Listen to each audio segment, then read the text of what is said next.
I'm Keith Witt. I'm a psychologist in Santa Barbara. If you go on my website, what you'll see is the School of Love.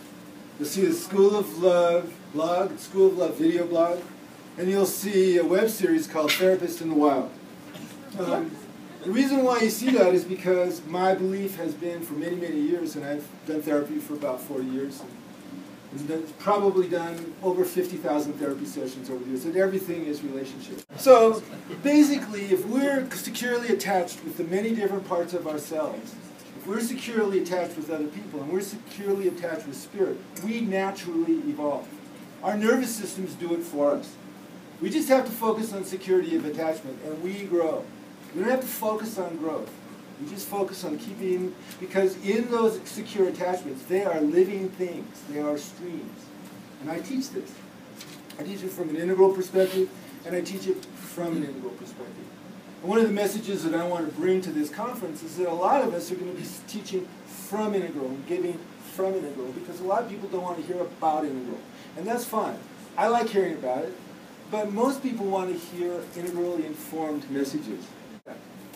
When men are seeing a relationship, grown men are seeing a relationship video, about 2 areas in their brain light up. When women are shown the same video, 8 areas of their brains light up.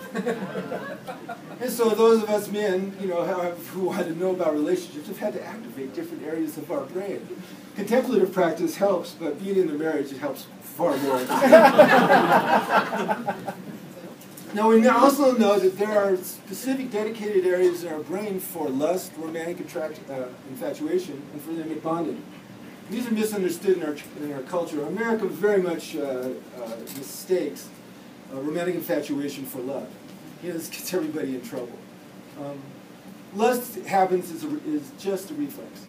And these principles apply to gay couples as well as straight couples, so there are all differences in gay couples. And maybe we'll get into them if there's questions about it later on. There's a polarity that happens between a masculine person and a feminine person. And that polarity is not real personal. It's kind of interopjective, to a certain extent. So I'm a more masculine person, and so I have an area in my limbic system, down near my hypothalamus, looks out and sees feminine people and wants them. So my limbic system wants you, and my limbic system wants you. Wants you and you. It's not personal, it's just my limbic system wanting you.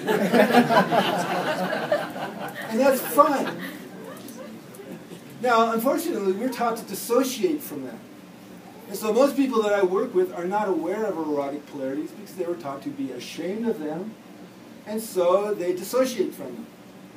And in my talk a couple of days ago, remember linked differentiated parts. People feed it into flirtation, into a relationship, into romantic infatuation. Romantic infatuation is an altered state. Your judgment is affected, social trustworthiness, part of your forebrain is turned off. You notice somebody's negative characteristics, but you don't care much about them. It's a temporary state, lasts 6 to 18 months.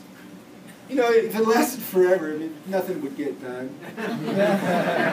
So, 6 to 18 months, and then it moves into intimate bonding.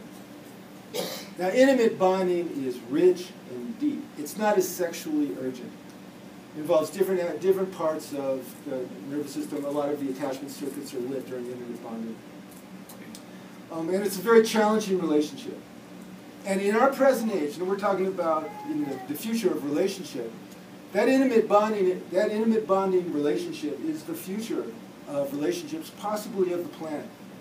Because what we do as human beings is, remember, integrals include and transcend. Consciousness includes and transcends biology. And so that's us, including and transcending biology. And in our relationships, we include and transcend biology to create deeper, wider love that really hasn't existed before in this planet as far as groups go.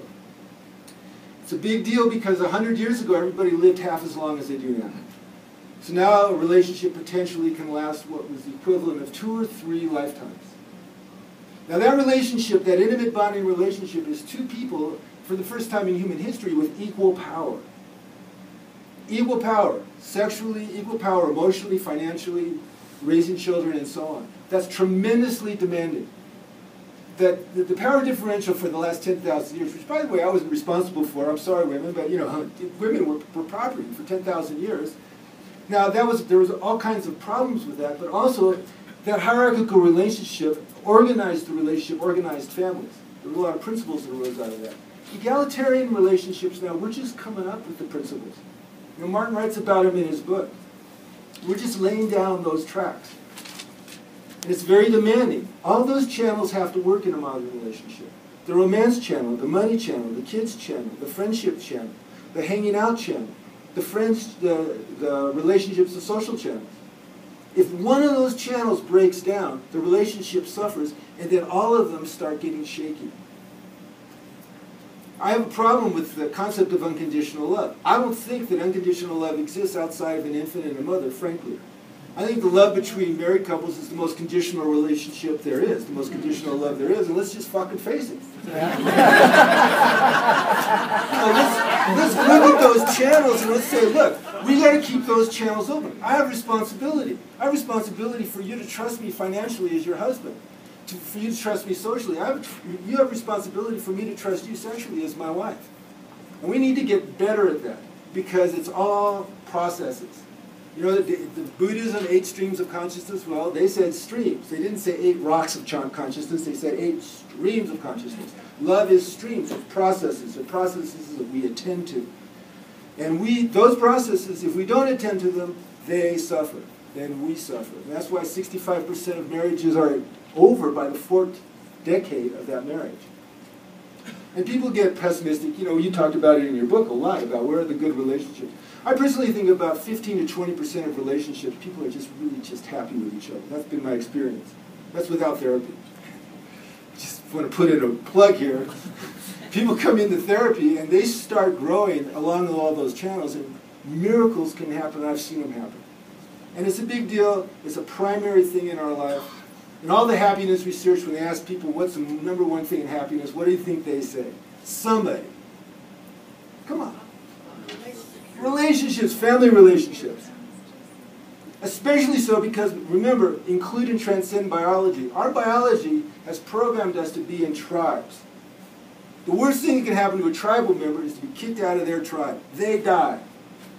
What are the modern tribes? The couple and the family. That's it.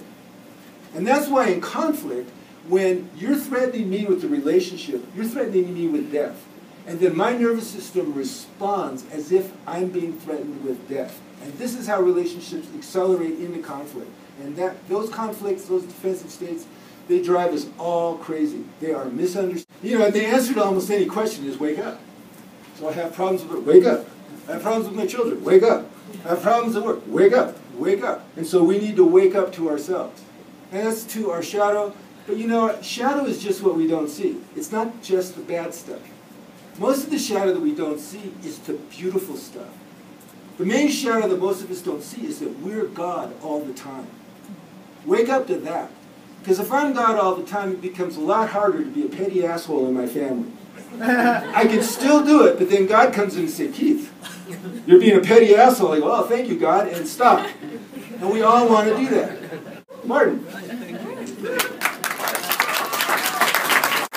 So this morning at breakfast, I noticed something that I had done before intuitively, that I think we all in here in the room, we probably all have a very interesting story how Integral changed our life. Right? Like, how was our life before we learned about Integral, and how was it after? And so I'm going to give you a quick story how my life was before and after. So that's why it's Martin's Integral story. I grew up in a little village in Germany, where my grandparents owned the local restaurant where everybody congregated, and so I was early on trained to work in that family context, and all the farmers there, they worked in families, and we also had to get along with everybody in the village, right? Otherwise they wouldn't come and drink their beer and buy their sausages. And my parents had been married for 50 years until my dad passed away, so when I heard this Ram Dass quote, if you think you're so enlightened, go spend a week with your family, I said, like, where is this coming from? You know, my brother lives with 4 kids with my mom, and that's just more typical in Germany when I grew up. We had these functional families. Then I came to the US in '95 with my second wife, and we have 3 children together. And in 2000, somebody introduced me to Eckhart Tolle's work, and I became an Eckhart Tolle junkie for 6 years and wanted to have a deeper relationship. And my wife and I, we amicably separated, and I tried to find a new woman. My second wife was actually the second woman I ever had sex with. So I thought, well, if I find another woman who sleeps with me, I'm going to marry her, and we're gonna live happily ever after. But I didn't know that I was in postmodern Northern California where everything goes, and I was completely clueless. So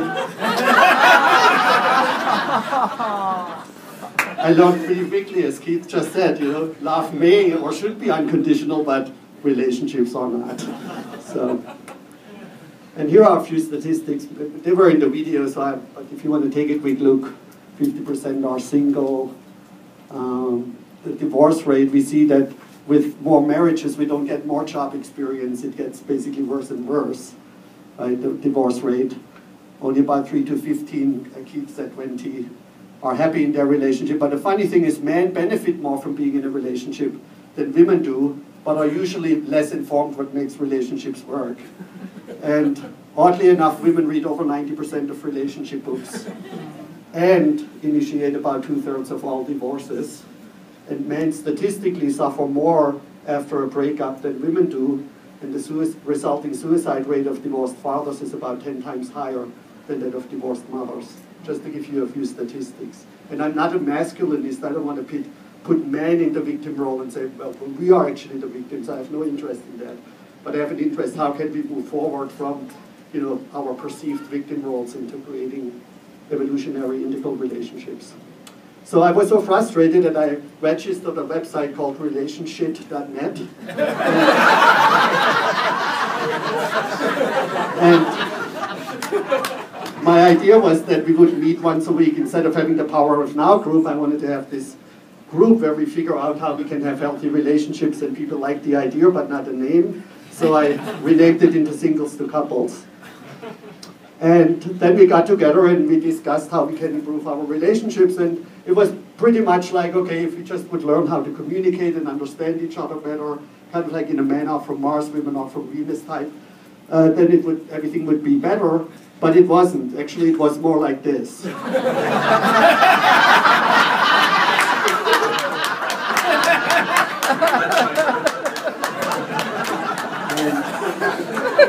I just learned from Keith why.